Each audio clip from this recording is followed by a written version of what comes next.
Super Smash Bros., a series by Nintendo that never disappoints. Originally a low-budget game for the Nintendo 64, the franchise has a ton of fans and has really come a long way, adding more content in the game with every release. To follow up with the greatness of the Nintendo 64 original, they made Super Smash Bros. Melee for the GameCube. That game really set the bar for the series, giving you tons of content, challenges, and plenty of unlockables. It also made the game fun for both casual players and hardcore players alike. Then in 2008, they released Super Smash Bros. Brawl for the Wii. The game was heavily ambitious and gave us all tons of content. It even gave out stuff we didn't even need, like Trials and old Nintendo classics. And there was Chronicles that showed us the history of Nintendo games. Sure, we didn't need them, but it was nice because it made the game feel really complete. Also, it had more characters, including guest characters, Snake from the Metal Gear Solid series, and Sonic the Hedgehog. And it packed a pretty solid story mode. You can't forget those awesome new fighting mechanics they added in too, like smash balls and assist trophies. So basically every home Nintendo console after the Nintendo 64 got a new Smash Bros. Game. So now that the Wii U's out now, that means another Smash game. This has actually been confirmed by Nintendo. Also confirmed that the game will be on Nintendo's portable console, the 3DS, which is big news since the Smash Bros. Series has never really been on a portable platform before.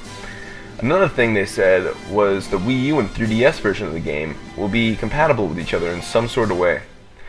Also said by Nintendo was that Namco Bandai will be developing the next Super Smash Bros. Game along with Kid Icarus Team Sora. That is all the information given about the game at the moment. They did say we will learn more about the E3 at E3 13 later this year. Hopefully we'll get a trailer or something. So now that is all we know about this game. So I guess it's time for us to explain the best things that could happen to this game. From new characters, from new game mechanics, to new modes, and everything in between. So to start this off, probably the most talked about part of the new Super Smash Bros. Game, the characters. Here's a picture I made. Sure, not the best photoshopping skills, I suck. But the characters in this picture are the ones that I definitely think could make it in if Nintendo wanted to put them in the game. Let's explain who they are. First, we got Paper Mario. His original Paper Mario game was on the Nintendo 64, and it was such a great RPG. One of my favorites, actually. Then, followed by that, was Paper Mario and the 1,000-Year Door for GameCube, and then Super Paper Mario for Wii, and more recently, Paper Mario Sticker Star for the 3DS. I love those games.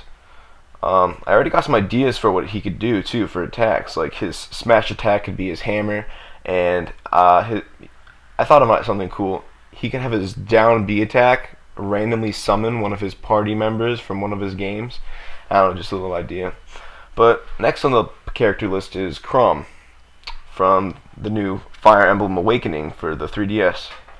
I really haven't played the game yet, to be honest with you, but I played the demo and it was really fun. And just look at him, he's a badass, right? Yeah, so Crumb could take Ike's spot. Don't get me wrong, I love Ike, but I think Marth should be in every Smash Bros. Game, but then add a different Fire Emblem character. Like, Melee had Roy, Brawl had Ike, so the next Smash game has Crumb. Next on the table is Isaac from Golden Sun. In case you didn't know, Golden Sun was an amazing RPG for the Game Boy Advance, and Isaac was an assist trophy in Brawl, but he has tons of potential to become a full-out character. Next is Garaham. I'm not exactly sure how to pronounce it, but he's from The Legend of Zelda Skyward Sword for Wii. He was one of the bosses in that game. Then there's Platina from Kid Icarus Uprising. Not even sure how to pronounce that either, but she's from Kid Icarus. And Kid Icarus Uprising is developed by the same people who are making this game, so I definitely think they could put in Platina. Yeah. Next we have Crystal from the Star Fox games. She debuted in Star Fox Adventures, which I think is a great game. Suck at all of you that hate on this game. And later on, Star Fox Assault and Star Fox Command. She can be the only Star Fox character that isn't a clone. We'll get to talk about clone characters later in this video, but she wouldn't be a clone because she can just use her staff that she has to attack with. After that, we have Zoroark. Zoroark is a 5th generation Pokemon from Pokemon Black and White. He can basically be what Mewtwo was in Melee and what Lucario was in Brawl. And finally, Ray MK3 from Custom Robo. Custom Robo was an RPG like thing. I forgot. I haven't played that shit for like 6 years now, but it was Custom Robo was a game for the GameCube, and then there's Custom Robo Arena for the DS. And he was an assist trophy in Brawl, but like Isaac, let's just make him a full-out character. Another cool idea I had was to bring back the Pokemon Trainer, but give him Generation 2 Pokemon instead of Generation 1 Pokemon. So instead of Squirtle, Ivysaur, and Charizard, we get Totodile, Bayleaf, and Typhlosion. Now, there's some characters I'd love to see, but probably won't get. Mega Man. He had some great NES games, and his Mega Man X games for the Super Nintendo were great too. The guy's been in so many Nintendo games. Some multi-platform, a lot of exclusive ones too. Put him in. Come on, Nintendo. He can be the new guest character. Next character idea is Naked Snake, the father of Solid Snake. I say him instead of Solid Snake because rumor has it that they might actually port Metal Gear Solid Ground Zeroes for the Wii U because there was a title leak somewhat recently. Not exactly, it didn't exactly say Ground Zeroes, it just said a Metal Gear Solid game, but I can assume it's Ground Zeroes. I would say it's a somewhat reliable leak too because it also leaked a Yoshi game for the Wii U, which turned out to be true.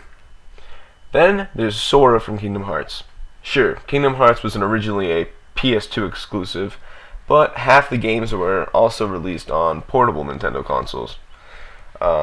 Chain of Memories for Game Boy Advance. It was originally exclusive. It was later remade for the PS2. Then there's those 2 exclusive DS games, and then more recently the 3DS game Kingdom Hearts 3D Dream Drop Distance, which is an exclusive. Nintendo has gotten a lot of love with Kingdom Hearts games lately, so I think he sure as hell deserves a spot in the new Smash Bros. Game. Lastly, I think this character might actually be able to happen since Namco's developing this game. Lloyd from Tales of Symphonia. Tales of Symphonia is an amazing GameCube exclusive RPG by Namco. Lloyd's the protagonist of that game. So that does it for the character portion of this video. Now let's get on about how the game plays.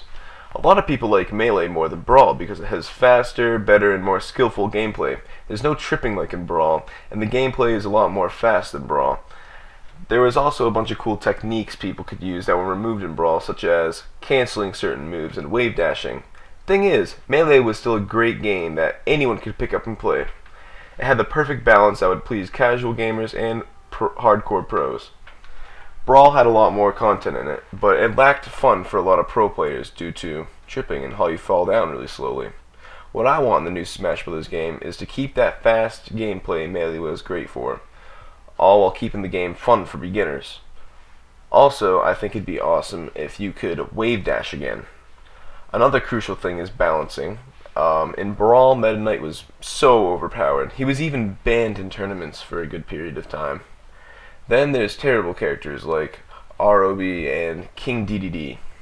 I want Namco and Nintendo to really try to balance out the characters this time. And also keep the game balanced if there was a mistake by giving us patches. Another thing I'd like to point out is the fan. Fix it. I'll be playing with my friend. He'll use the damn thing, and I can't get out. It seriously pisses me off. Another really crucial part to the Smash Bros. Game, though, is online. As we all know, online gaming is a huge part of gaming today. Everyone wants to go online. Don't keep the matches all safe and anonymous and family-friendly like Brawl was. Brawl had the worst online mode. Let you talk to your opponents, share names, add each other after. That's all the fun of online gaming. Also, PlayStation All-Stars Battle Royale lets you unlock a bunch of titles, icons, backgrounds, and have like a little player card and everything. I would love to see a player card type thing in this game, along with leaderboards.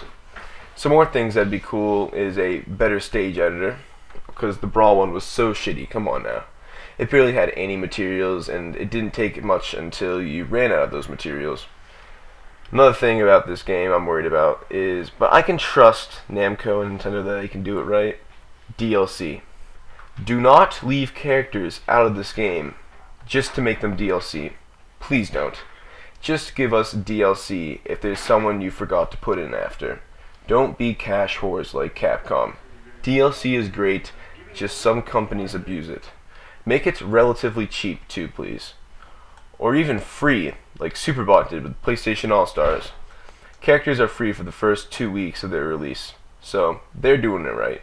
Please do too, Nintendo. Follow some of their footsteps. Also, clone characters. I hate clone characters. How Fox, Wolf, and Falco are basically the same characters. And Ganondorf and Captain Falcon. Please change their movesets. They're such a waste of a character if it's just the same exact character. Now for a big part of the game, the modes. I thought of something pretty cool. It would be like a single player mode that plays kind of like Fire Emblem. You have a party of 5 characters that you get to choose, and you're on a grid level like Fire Emblem. It's a turn-based RPG mode, and your party can level up and everything. But what keeps it like Smash Brothers is when you go up to an enemy to attack them, it turns into an actual Super Smash Brothers fight. Except, say if your character has a higher level than the one you're attacking, you'll have an advantage. Like they might have a higher percentage. That's just a brief explanation of the mode I made up.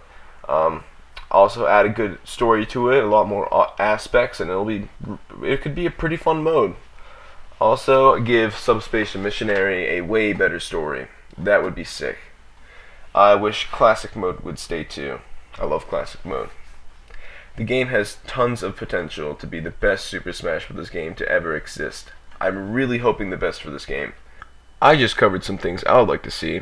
Now, in the comment section below, you say what you want to see. Please tell me what you would like to see for this new Super Smash Bros. Game. Thanks guys, catch you all on the flip side.